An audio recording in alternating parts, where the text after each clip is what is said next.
Halo teman-teman, selamat datang di video pembelajaran kami. Kali ini kita bakal bahas topik yang super penting dan pastinya menarik banget, yaitu laporan analisis keuangan PT Bank Tabungan Negara Persero Tbk atau yang lebih dikenal dengan BTN. Kenapa sih perlu mempelajari analisis laporan keuangan? Karena melalui video pembelajaran ini, kita jadi mengetahui seberapa cepat pertumbuhan dari Bank BTN dan seberapa efisien mereka dalam mengelola aset mereka mulai dari tahun 2021 hingga tahun 2024. Nah, di video kali ini kita akan mengupas tuntas bagaimana cara menganalisis laporan keuangan Bank BTN melalui rasio aktivitas, solvabilitas, likuiditas, profitabilitas, dan pasar, agar kita tahu bagaimana sih Bank BTN dalam mengelola keuangannya secara mendalam. Jadi, yuk ikuti pembahasannya sampai akhir, biar kalian lebih paham gimana caranya membaca dan menganalisis laporan keuangan secara nyata. Enjoy the video, bye-bye! Bahas analisis vertikal laporan keuangan pada PT Bank BTN Tbk yang mencakup dua bagian utama, yaitu laporan posisi keuangan dan laporan laba ruginya. Melalui analisis ini, kita akan memahami bagaimana struktur keuangan dan kinerja operasional Bank BTN yang berkembang dari tahun 2021 hingga 2024. Mari kita mulai. Yang pertama, dari sisi aset, terlihat bahwa aset lancar mendominasi total aset Bank BTN dengan porsi lebih dari 97% setiap tahunnya. Artinya, sebagian besar aset bank berada dalam bentuk liquid seperti kas, giro, di Bank Indonesia, dan kredit jangka pendek yang mudah dicairkan. Dapat kita lihat dari Excel yang tersedia, aset tetap hanya sekitar 2 hingga 3%, menandakan bahwa investasi jangka panjang seperti gedung dan peralatan tidak mengalami perubahan yang signifikan. Selanjutnya, dari sisi kewajiban, terlihat bahwa kewajiban jangka panjang memiliki porsi terbesar dan terus meningkat dari 95,31% menjadi 97,87% pada tahun 2024. Kenaikan ini menunjukkan adanya penambahan pembiayaan jangka panjang untuk mendukung penyaluran kredit perumahan yang merupakan bisnis utama Bank BTN. Sedangkan kewajiban jangka pendek menurun dari 4,69% menjadi 2,13%, menunjukkan kemampuan bank dalam mengelola kewajiban lancar dengan lebih efisien. Lalu dilihat dari sisi ekuitas, terdapat peningkatan dari 5,76% di tahun 2021 menjadi 6,95% di tahun 2024, mencerminkan pertumbuhan modal sendiri melalui laba ditahan.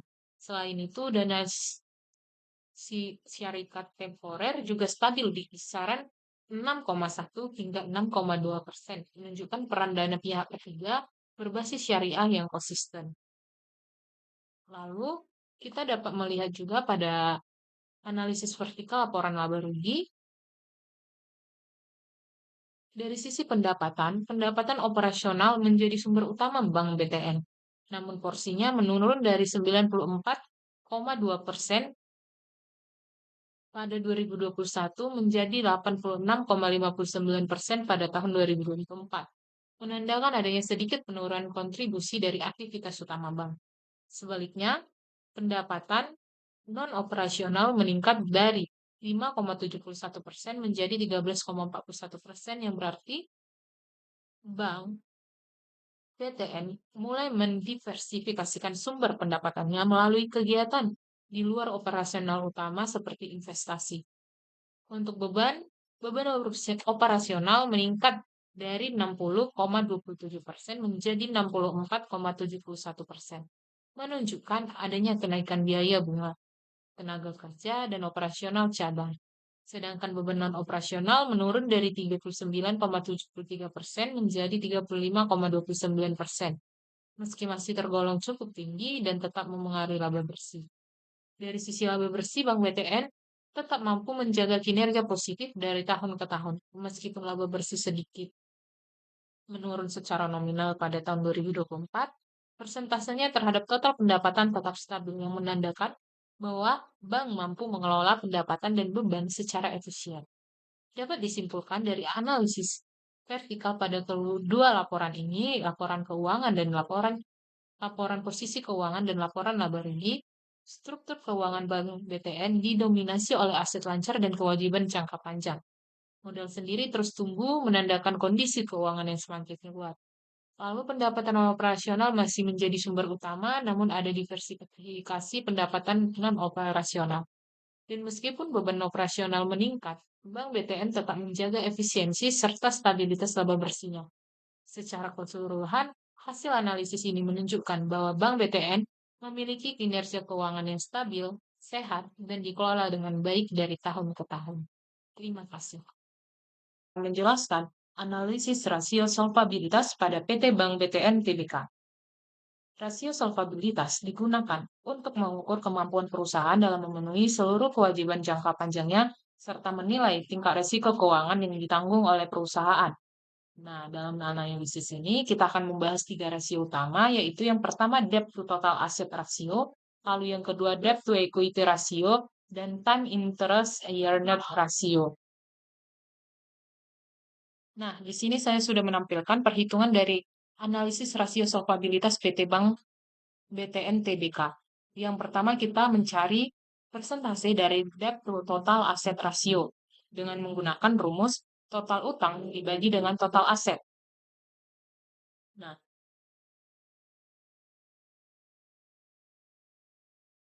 debt to total asset ratio atau DAR rasio ini menunjukkan seberapa besar total aset perusahaan dibiayai oleh utang.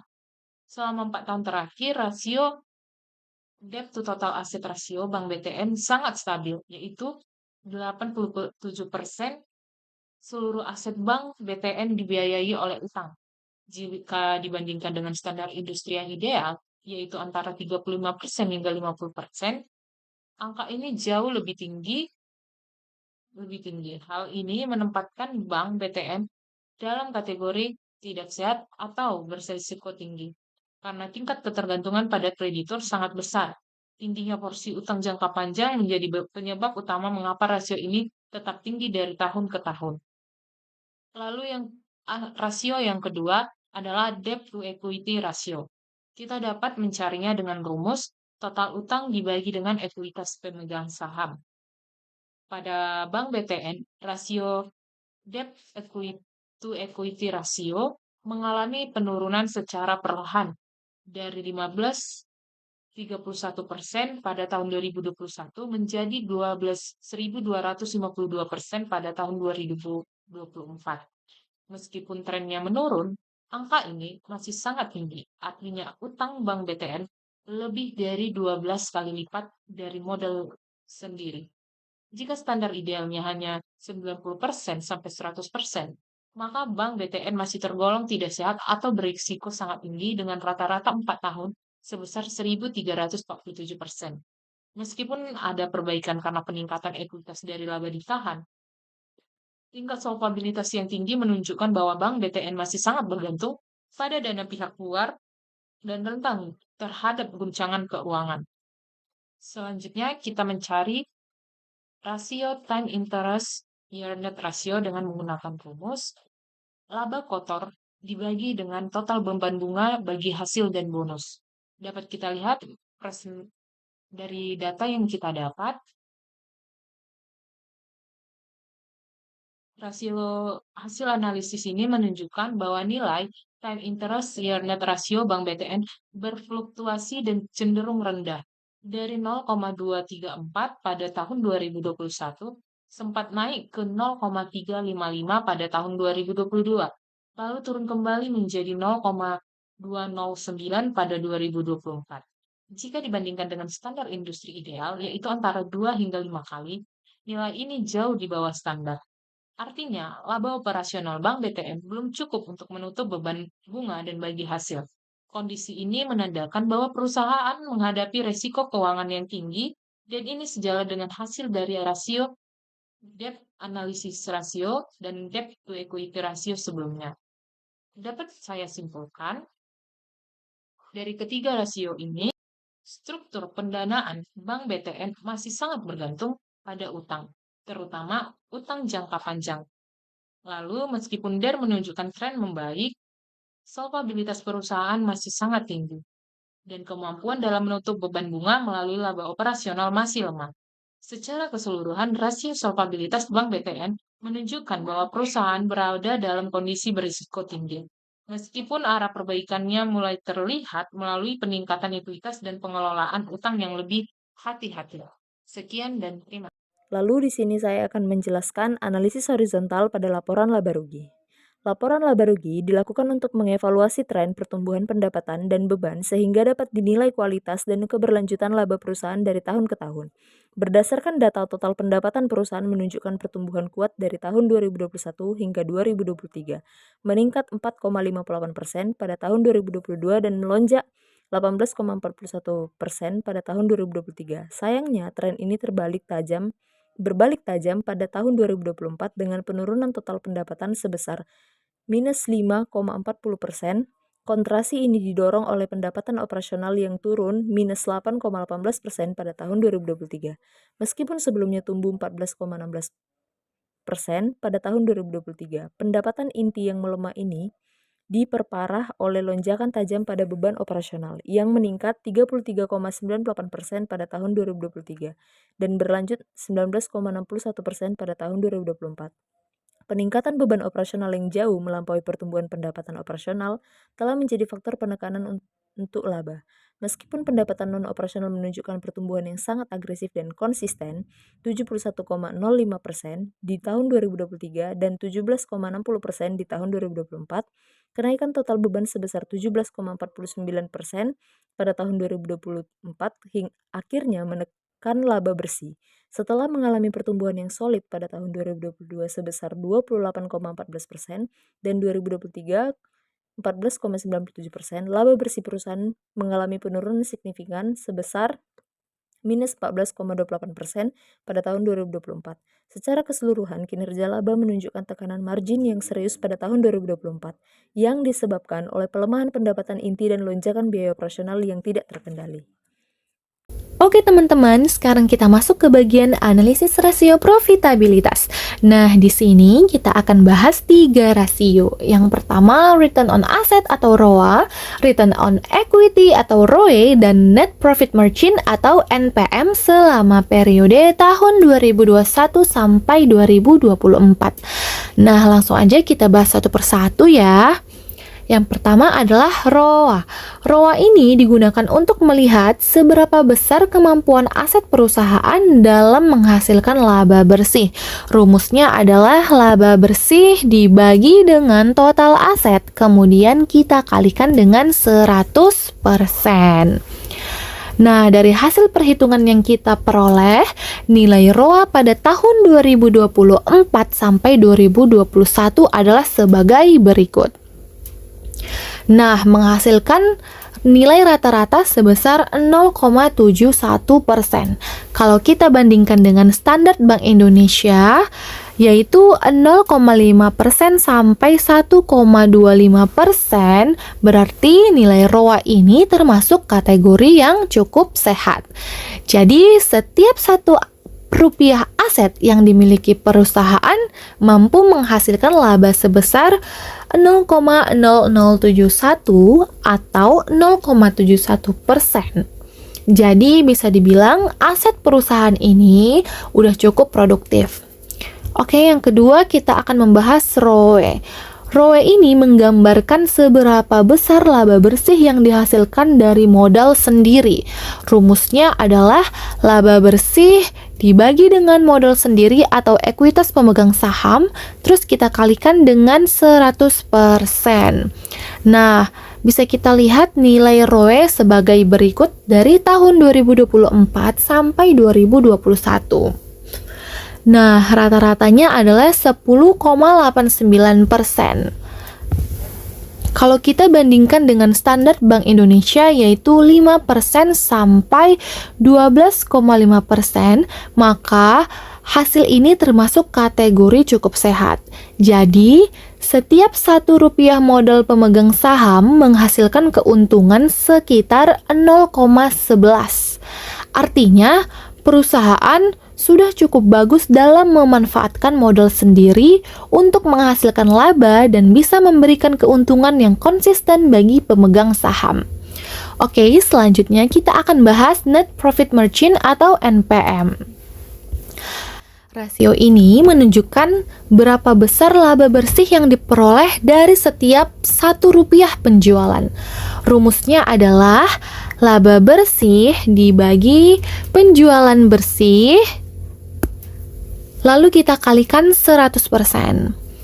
Nah, dari hasil perhitungan nilai NPM pada tahun 2024 sampai 2021 menghasilkan rata-rata sekitar 9,79%. Berarti nilai ini termasuk kategori sangat sehat. Jadi, setiap Rp1 penjualan menghasilkan laba sebesar 0,097. Artinya, hampir 10% dari setiap penjualan benar-benar menjadi laba bersih perusahaan. Itu menandakan kalau perusahaan sudah sangat efisien dalam mengelola biaya dan kegiatan operasionalnya. Oke, jadi dapat kita simpulkan, selama periode 2021 sampai 2024, setiap Rp1 penjualan mampu memberikan laba bersih sekitar 0,09. Dari setiap Rp1 modal pemegang saham mampu memberikan keuntungan sekitar 0,11. Jadi, secara keseluruhan, kinerja profitabilitas perusahaan ini tergolong sehat hingga sangat sehat.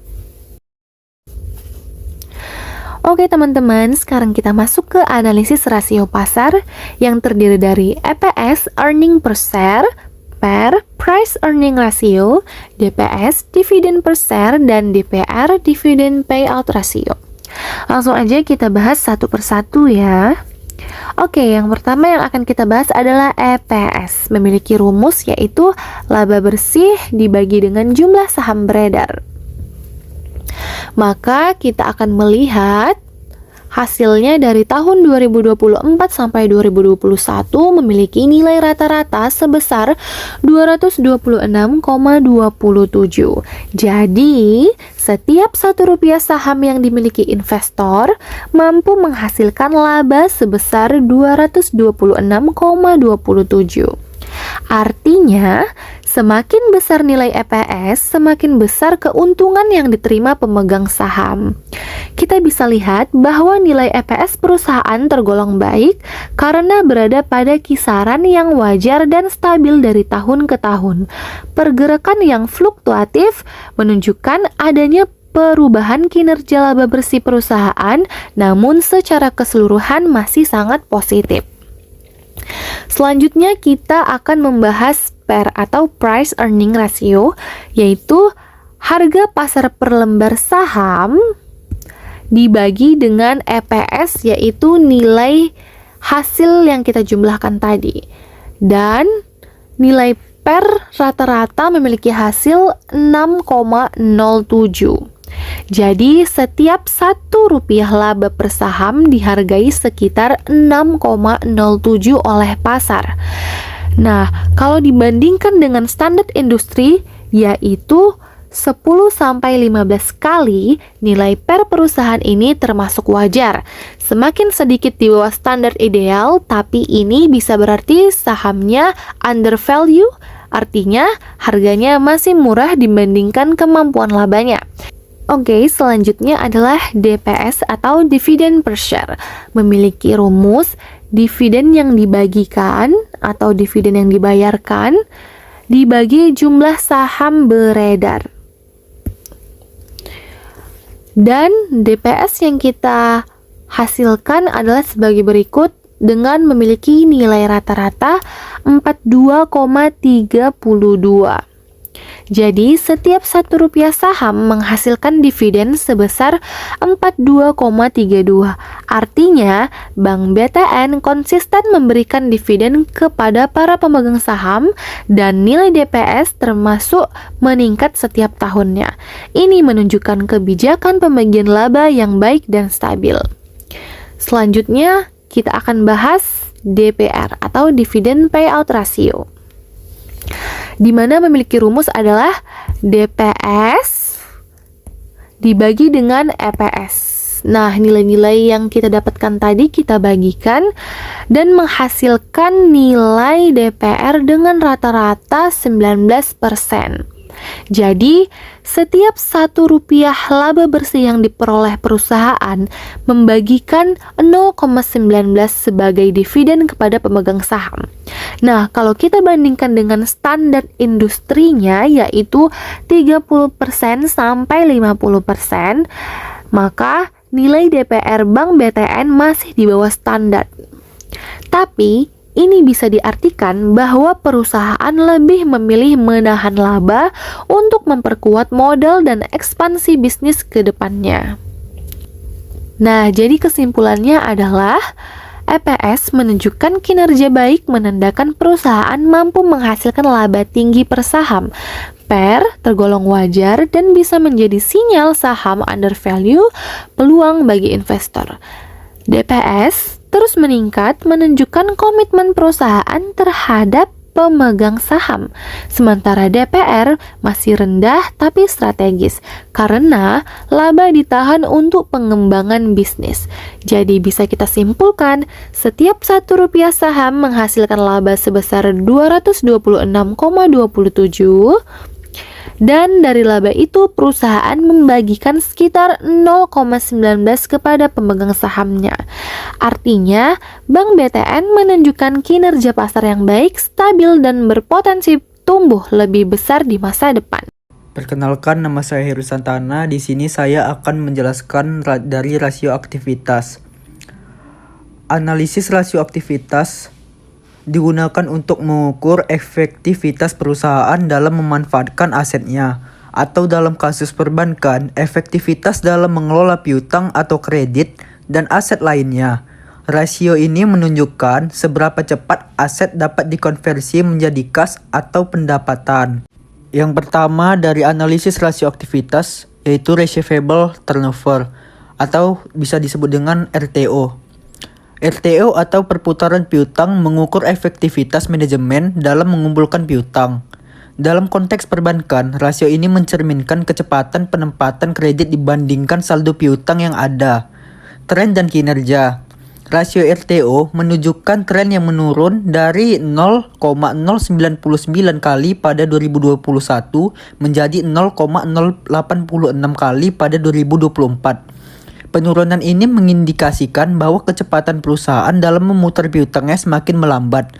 Perbandingan standar dibandingkan dengan standar industri atau 4 kali hingga 8 kali, rasio perusahaan berada di level sangat rendah dengan rata-rata 4 tahun sebesar 0,091 kali. Meskipun angkanya sangat rendah, kita ikuti rata-rata yang tertera. Interpretasi, nilai RTO yang sangat rendah dan jauh di bawah standar industri menunjukkan bahwa perusahaan sangat lambat dalam memutar piutangnya. Hal ini berarti perusahaan membutuhkan waktu yang sangat lama untuk mengubah piutang menjadi kas, yang mengindikasikan manajemen kredit atau piutang yang tidak efisien atau adanya piutang yang sulit tertagih. Kondisi ini dapat menekan likuiditas dan efektivitas perusahaan. Yang kedua ada asset turnover atau disebut juga dengan ATO. ATO yaitu mengukur efektivitas perusahaan dalam menggunakan total aset yang dimiliki untuk menghasilkan pendapatan operasional. Tren dan kinerja rasio ATO relatif stabil di kisaran 0,070 kali hingga 0,074 kali dari 2021 hingga 2024. Stabilitas ini menunjukkan bahwa tidak ada perbaikan maupun penurunan signifikan dalam efisiensi penggunaan aset untuk menghasilkan pendapatan. Perbandingan standar dibandingkan dengan standar industri perbankan 0,05 kali hingga 0,15 kali, rasio perusahaan berada di kategori kurang efisien dengan rata-rata 0,072 kali. Interpretasi, angka ATO meskipun berada dalam kisaran standar industri yang wajar, kategorinya menunjukkan kurang efisien. Ini mengindikasikan bahwa perusahaan belum efektif dalam memanfaatkan total asetnya yang besar untuk menciptakan pendapatan operasional yang proporsional. Aset yang dipegang belum diubah menjadi pendapatan dengan kecepatan yang optimal. Yang ketiga ada accounts Payable Turnover atau bisa disebut juga dengan APT. APT yaitu perputaran utang usaha, mengukur kecepatan perusahaan melunasi utang jangka pendeknya dibandingkan total beban. Tren dan kinerja. Rasio APT menunjukkan tren fluktuatif namun cenderung stabil di kisaran 0,063 kali hingga 0,073 kali dari 2021 hingga 2024. Perbandingan standar. Dibandingkan dengan standar industri 2 kali sampai dengan 6 kali, rasio perusahaan berada di kategori kurang efisien dengan rata-rata 0,069 kali.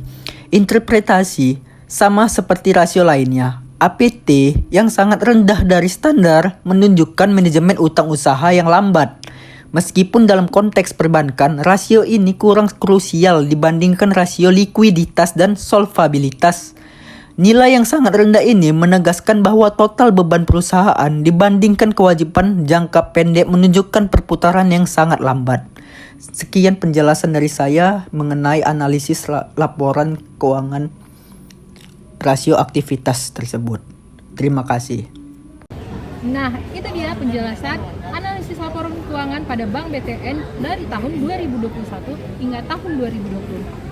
Semoga video tadi dapat memberikan pembelajaran bagi teman-teman semuanya. Terima kasih. Bye-bye.